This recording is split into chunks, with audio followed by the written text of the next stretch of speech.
Welcome back to the Clean My Space channel. My name is Melissa Maker and I am an accidental cleaning expert, which means I hate cleaning, but I like to find the most efficient and effective ways to get the job done right the first time. And today we are going to talk about a facet of cleaning that drives everybody bananas, the laundry.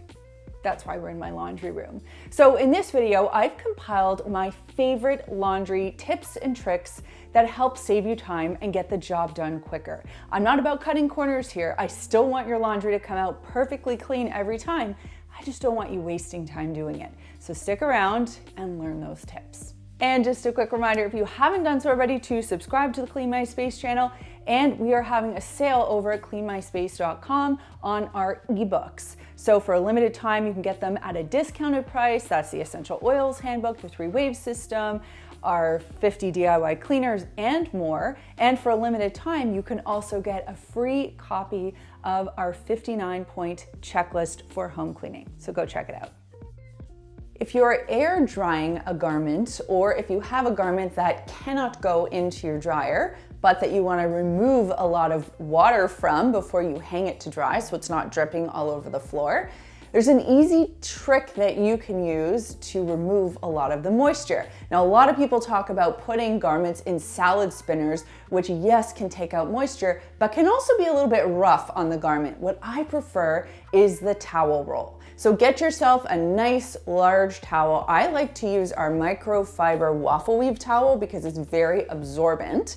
And what you'll do is you'll lay the towel flat, put the garment in the middle, and then roll it up like a little burrito. Now for added water removal, I like to hold it at each end and kind of do like a little snake, couple of taps, get my feelings out, and that really helps to shake out excess moisture. When you unroll the towel, you'll notice that the garment will come out much drier. It'll obviously need to air dry, but moisture won't have to actually drip out or fall out of the fabric. You've already done that by rolling it up in the towel. I chose to wear this shirt for 2 reasons today. First of all, the color is fabulous, but second of all, if you look up close, you'll start to see some pilling. There are some signs of wear on this t-shirt, and let me explain to you why that's happening. If you notice that there's pilling on your clothes, it could mean that you're mixing fabric weights. Now, we've been trained for a long time to separate our colors when we're doing laundry, lights, colors, darks. But one thing we're not taught is to separate fabric weights. Think about it like this. If something light, like a cotton t-shirt, is washed with something really heavy, like a terry towel, when those 2 garments are together in the washing machine, they're spinning around, doing their thing, getting clean, but the terry towel is rubbing vigorously against this light cotton t-shirt, just trying to live its life and do its thing. And when I pull those 2 out of the wash, what happens? The towel looks fab, and the t-shirt looks a little worse for wear. So if you notice that this is happening to you, not only on cotton garments, but anything that has a synthetic blend, or even is a full-on synthetic like acrylic, notorious for balling or getting pilly, what you wanna do is separate out your fabric weights. So typically you would wanna wash your clothes in your loads, however you choose to organize those. Then you wanna wash your linens all together, and then you would wanna wash your towels and washcloths separately. Stains happen all the time and you've gotta catch them quickly. But what do you catch them with? Well, you can make your own stain remover. This one is very reliable. The caveat is that you have to whip it up on demand. It's 2 parts hydrogen peroxide to 1 part dish soap.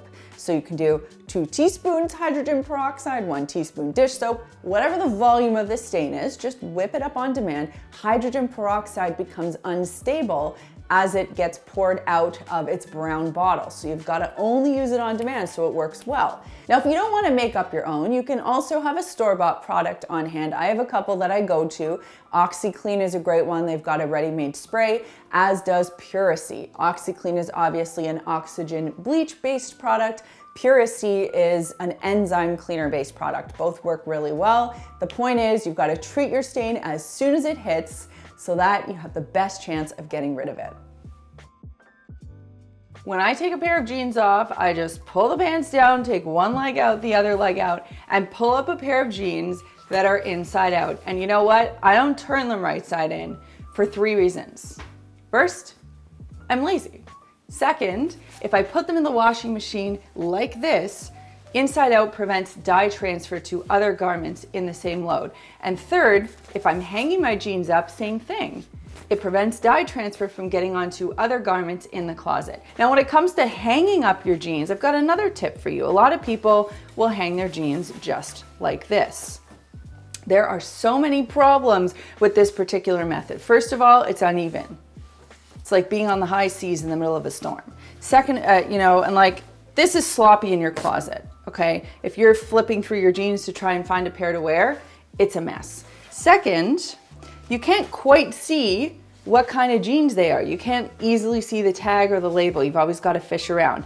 And third, they can easily fall off. So if you don't evenly, perfectly hang your jeans, if they're a little bit more like this, you flip a little too aggressively and they fall off the hanger. That is why I use the W fold. If you open my closet and you look at my jeans, you'll see they're all hung using the same pattern. You just do this for all of your jeans. They won't flip around anymore. The tag will be easily accessible. And because all of your jeans are inside out, you will not have to worry about dye transfer. Now, I know cold water washing might feel sacrilegious almost. Like, isn't hot water supposed to get our clothes cleaner? Well, actually, no. If you use a detergent that's been designed for a high efficiency machine, it actually is just fine in cold water. Now, of course, depending on the detergent you use, it's gonna have varying levels of success. Just like anything in life, you get what you pay for. When you switch to using cold water, it uses 90% less energy than your machine would use when it uses hot water. Further to that point, clothes love being washed in cold water. It's gentler on them, it doesn't shrink the materials, and it just helps them last longer and look better. So whenever any of my friends or family say that they're not getting the best wash, I always tell them to switch to cold water. Better for the environment, better for your clothes. Your clothes come out looking better. I've had loads of laundry come out wrinkle-free when I do the following 2 things. First, I listen for my washing machine, and as soon as that little song goes off, I take my stuff right out of the wash and either put it into the dryer or hang it to dry. And the reason I do this is because once your clothes stop turning around in the machine, they are heavy, they are full of water, and they sit, and that's when the wrinkles start to form. So if you can get them right away, those wrinkles won't set in. Now, before I put them into the dryer or hang them to dry, the second thing I do is give them a snap. Now, this is also good if you're angry, kind of helps you work out your feelings a little bit, but what this does is it shakes out any of those wrinkles. Added bonus, if you have pet hair, it also helps to shake out pet hair. Laundering towels is like entirely its own topic. In fact, I have a whole video about how to take care of your smelly or stiff towels, and I'll link that for you down below. But one tip I want to give you if you notice that your towels are stinky is you can do a 2-cycle fix. The first thing you're going to do, you're not going to use any detergent. The first thing you're going to do is launder using a vinegar-only load. So you're going to pop a cup of vinegar into the load itself, and then you can pour vinegar in all of the compartments as well. It can be the pre-wash, it can be the detergent, it can be the fabric softener. Just go to town with vinegar. Once that cycle is done, you can do a second cycle, but this time you're going to put a cup of baking soda into the washing machine. Directly into the drum, not into any of the detergent compartments. And what this is going to do is to further help deodorize. So the vinegar kind of helps break down any deposits from detergent, any of the dinginess. It helps a bit with the odors.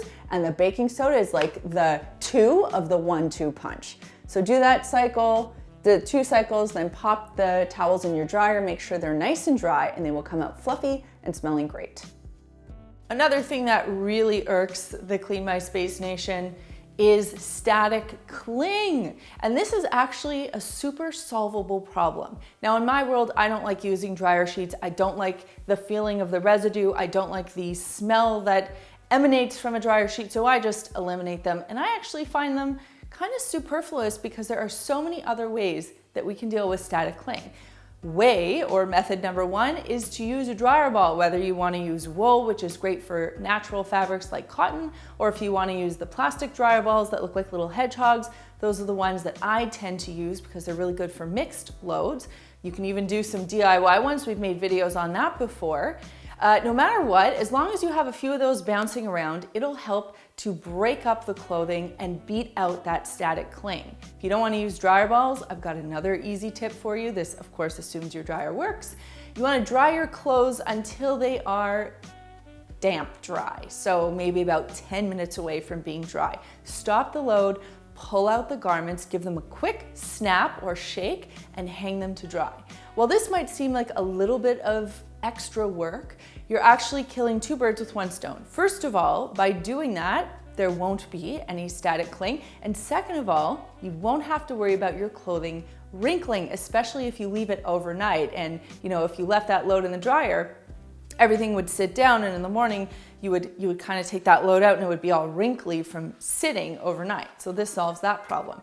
And the third thing you could do is you could dry your garments at a lower temperature for a longer period of time. So there you go, 3 easy ways to get rid of static cling. Not only is this an issue for you, this is something that I get text messages about from family and friends: a stinky washing machine.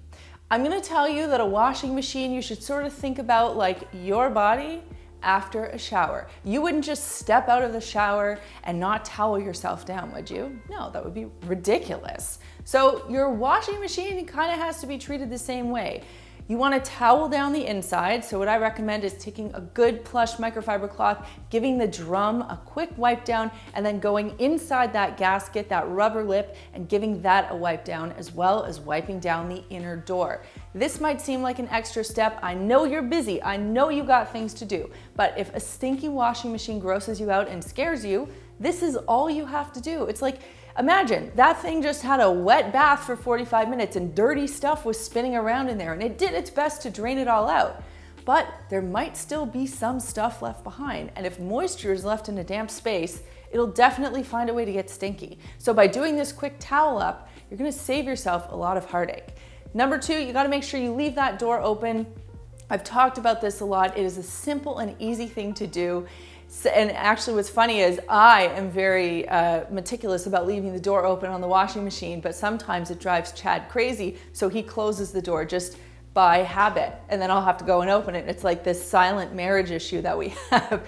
The washing machine and dryer really do cause a lot of marital issue, I suppose, in our house. The third thing you want to make sure you're doing is keeping that detergent tray up and open at all times. So when you're not using your machine, I know this is kind of like a new piece of news, but that detergent cup holds detergent. Bacteria loves soap. So if it's in a damp, dark space, it's closed, that is where you're going to get a lot of bacteria and odors. And I challenge you, like if you pull yours out right now, you might see that there's caked on stuff. It might be smelly. There might be mold.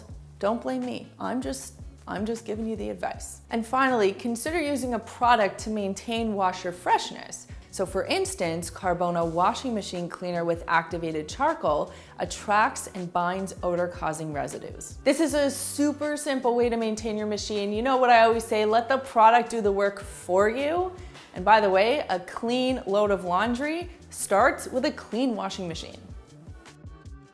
And to be fully transparent, our laundry game is not 100%.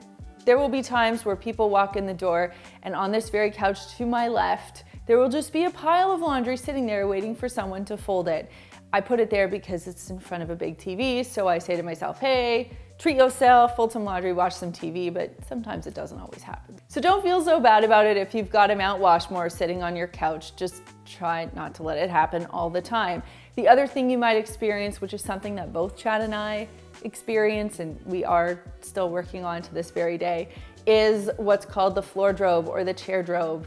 Many of us have this in our bedroom. It's kind of a pile of clothes that are in laundry purgatory, like they're not totally dirty to be washed.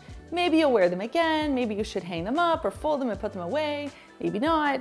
You're just too lazy, you don't want to think about it, maybe there's a dirty sock mixed in there. Like that is a floor drobe or a chair drobe. That habit can be really hard to break, I know it all too well. I just want you to know it's a work in progress for me, it's a work in progress for Chad. So if you're someone with a floor drobe or chair drobe or a Mount Washmore somewhere in your house, don't feel bad. Well, now you have a better handle on how to get your laundry done. And I really hope that this takes a load off things. And that brings me to this week's comment question, which is, are you a laundry liquid detergent, a laundry pack, or a laundry powder detergent person? Let me know who you are and how you roll in the comments down below. For me, I was liquid since like 2007 when I moved out on my own. But last year, so that's what, 2022, I switched to laundry packs for the first time and I am sold. So I want to know what you do in the comments down below. If you like cleaning to be easier but done properly, you are going to enjoy my Clean Like a Pro playlist. I've been in the cleaning game since 2006, like a professional cleaner since 2006. So I know my way around a cleaning job.